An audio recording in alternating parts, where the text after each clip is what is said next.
তখন ভোরবেলা। শহর সবে জেগে উঠেছে। আচমকায় এক ধোঁয়ার কুণ্ডলী নজরে আসে সকলের।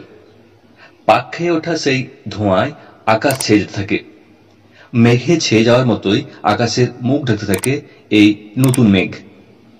এ পর্যন্ত তো কেবল অবাক করা ছিল।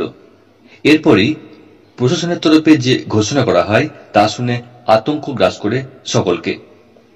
প্রশাসনের তরফে জানানো হয়, শহর ও শহর সংলগ্ন এলাকার প্রতিটি মানুষ যেন যেখানে আছেন সেখানেই থাকেন। সে বাড়ি হোক বা কাজের জায়গা, কেউ যেন রাস্তায় বের না হন। বাড়ি বা অফিস যেখানেই থাকুন সকলে যেন দরজা জানালা বন্ধ রাখেন, কারণ যে ধোঁয়ার মেঘ আকাশ ছেয়ে ফেলেছে তা ভয়ঙ্কর, অতি বিষাক্ত সেই কুণ্ডলী, যা নাকে গেলে শারীরিক সমস্যা শুরু হয়ে যাবে। অগত্যা আতঙ্কেই 1.5 লক্ষের উপর মানুষ ঘরের মধ্যে আশ্রয় নেন, বন্ধ করে দেন দরজা জানালা, কাটাতে থাকেন আতঙ্কের প্রহর।